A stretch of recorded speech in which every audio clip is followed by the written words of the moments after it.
420 things grow in Ontario.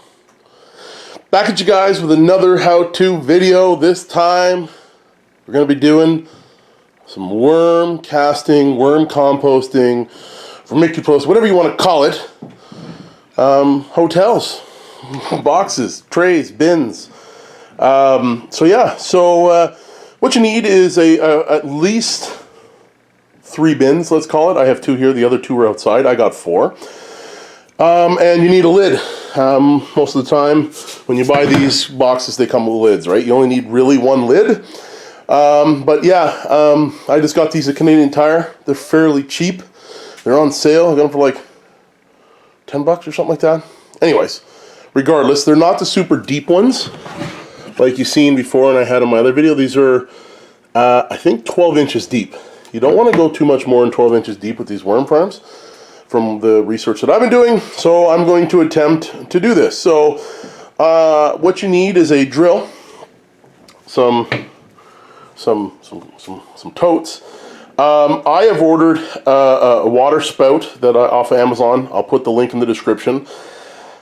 It's a plastic one. I'm hoping that it'll be fine for like a rain barrel kind of thing to drain the bottom container. So the bottom container will be a drain.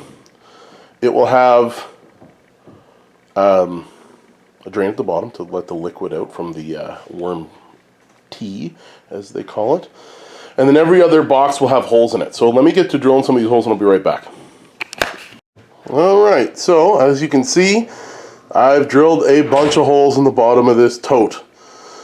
Why, you ask? Well, we want this to drain and go into the bottom tote that does not have holes in it, and we're going to collect that with the water spout. Okay, you want some holes around the top for some air, because when you put the lid on this, it's going to be solid, right? So just around the top, you can see the holes that I've done around for some air. You get the inside here, you can see them. But anyways, they're there, and they're all done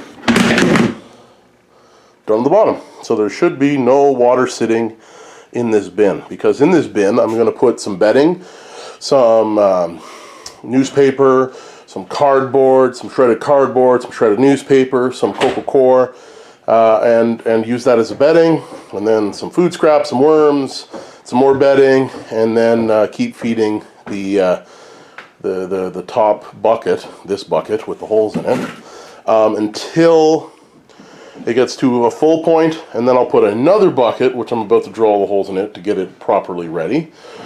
And then once it's there, I can put it on top and start putting more stuff into this one, and the worms will travel from this box into the next box, into the next box, and I can rotate them. This will be all worm casting and stuff. So yeah, that's about it for the drilling the holes. Pretty easy. I used a 1/2 inch bit for these holes. 1/2 inch. No holes in the top of the bin, right? Oh, where did that hole go from? Oh, that's the other one for the hydroponic system. That hole should not be there. Don't worry about that. Just pretend like that's not there. Holes in the bottom, no holes in the lid, and away we go. All right, ladies and gentlemen, back with the bedding. So what we've done here is, I don't have a shredder yet. I've got one on order from Amazon. We're going to see how that works. What I've done is I've taken a razor blade and I've cut some cardboard up. I've cut it along with the lines, right? Wouldn't want to cut it the opposite way. I want this to be there. Little structure for the worms. Whatever. I've taken this, I've cut it into small little pieces. And what I've done, which you haven't seen yet, is I've soaked them in water. Okay? And then I'm going to be adding it to the coco coir stuff, which has also been soaking in the water, right? So what I'm doing is, I've just put it on the cardboard in there because I needed my bucket of water to now put in some newspapers. So my mix of bedding is going to be coconut coir, shredded cardboard, as well as some hand shredded newspaper. That'll be in my first bucket with the holes, right? And that's my main bucket with the tap, right? You see the tap down there? Put some bricks in here to raise it up so it's not sitting in the water. And this bucket here, let me just do this and get it off. This is the first bucket with the holes. You can see the holes are all drilled in here, right? So it's going to be able to leak down and get us that worm tea, right? Be able to put that. So whenever you get the stuff out of the water, you don't want it to be super wet, okay? So what you do is you grab it out, it's still super wet, give it a bit of a squeeze. Whoa, don't hit the tripod. Give it a bit of a squeeze, but then you gotta open it back up, right? You don't want it to be a big ball like this. So back into the container with the coconut core, and again, separate it back up. Whatever you gotta do to get it in there, right? We want a nice mixture of cardboard, coconut core, and newsprint. Everywhere I've read is as long as your newsprint is not glossy, colored is fine. The reason why colored is fine is that the dye that they're using is some sort of soy-based dye in most newspapers. I'm hoping that mine is. I guess we'll find out if my worms die, well then we'll know. So anyways, back to the coconut core, right? Coconut core, whatever you want to call it. Okay, super wet, same thing. Squeeze out the moisture. Okay, then you're about like a packy kind of thing, and then into the bucket and kind of break it up and fluff it back up. So yeah, I have maybe a ½ inch here. I'm going to do a lot more, and that's it. Put this on pause and come back later. All right, so we got the cocoa core in there. We got the mix of newspaper and cardboard that's been wet and put in there. It's looking like a decent mix here. I got some worms locally here. There's a couple places online. I'll put some links in the description to get some worms shipped to you. But I got these ones locally, okay? And when I look at the bedding that came with them, it's just, you could go and get, you know, online. If you don't have it in your neighbor, like I was able to go, and it was only like ½ an hour down the road, right? So I was able to get a pound of worms right here, okay? So if you look at their mix, they're rocking the same thing. Cocoa core, some newspaper. They probably don't have any, cardboard in there, it doesn't look like. They might have a higher concentration of newsprint in here than I do. Oh, there's a worm he took off. So yeah, maybe there is more newspaper in there compared to what mine is. Or coconut core. Let me put some more newspaper in there.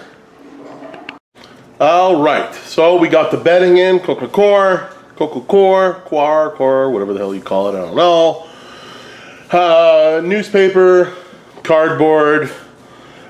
We now have to put some dirt in there. I'm going to put the dirt, I'm going to wet it a bit, and then I'm going to put it in there and give it a little bit of grit, okay? So, all right, ladies and gentlemen, I'm back. I went out and got some of my dirt. This is some soil that I got from my veggie garden, so it's got a little bit of organic matter, some manure in there, so it's going to be good, right? So now I'm just going to kind of sprinkle this in there. I'm going to do, you know, a little bit in there for these guys and girls, for them to have some grit.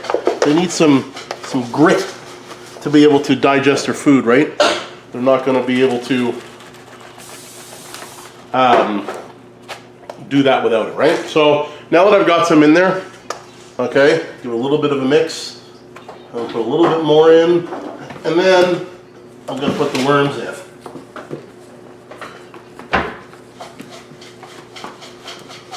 Okay, get that mixed in. Finish doing my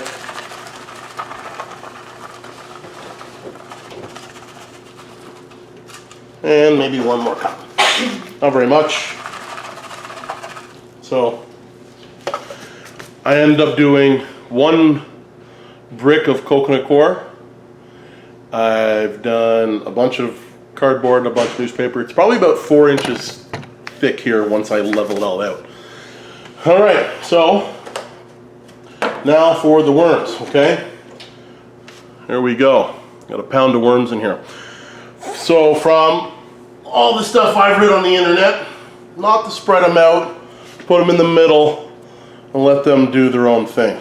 So what I'm going to do here is just kind of in the middle and look at them go.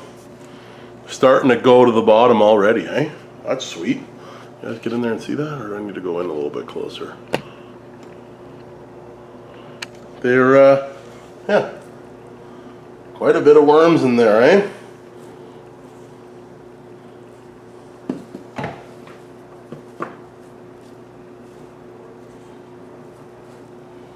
Okay, so there we go. Let me zoom back out here. Get a better picture of the worms are going. So now that I've got the bedding in there, we had some stuff that we were going to be preparing for dinner tonight.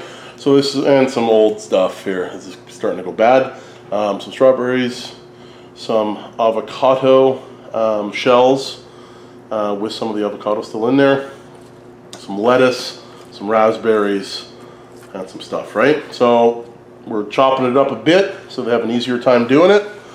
And yeah, gonna get that in there, give it a good mix. Now I've seen some areas in the research that I'm doing. It says put the food all in one area, let them migrate to it when they want to eat. Okay? I'm gonna try that. Seems like a good idea. Whether it's a good idea or not, maybe I'll put some in a couple spots. But yeah.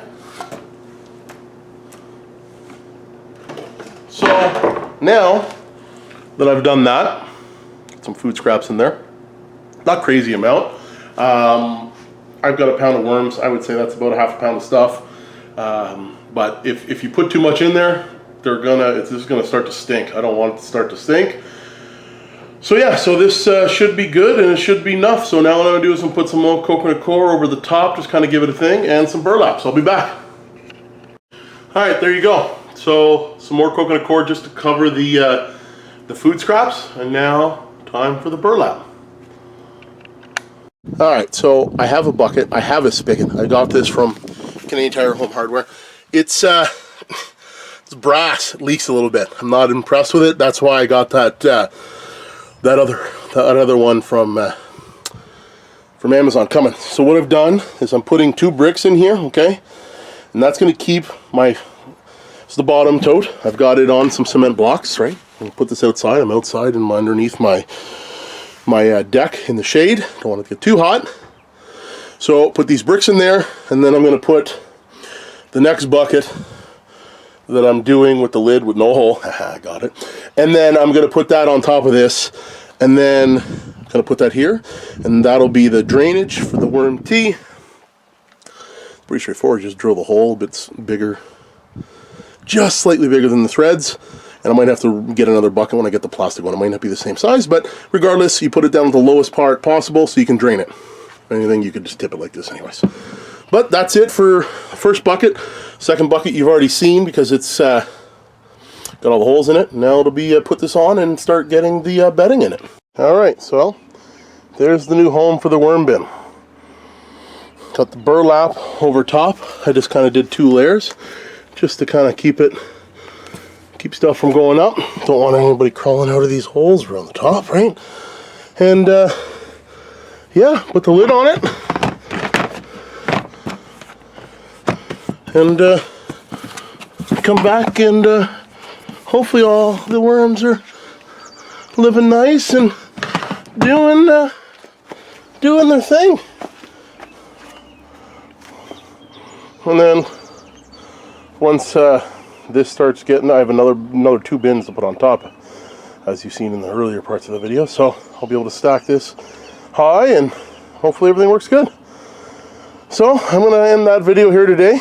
It's a little how-to worm bin. Hopefully get some good worm castings here. Good, fertilizer for the garden, and some good worm tea. Anyways, that's it for today, guys. So like, subscribe, do all that jazz, and hopefully this has helped you out a little bit, and the worm bin works out to be fine. I'll do some updating here, maybe a little bit after this video. Just be on the lookout for worm bin updates on the channel, and we'll see how it does over the next few weeks. Have a good one.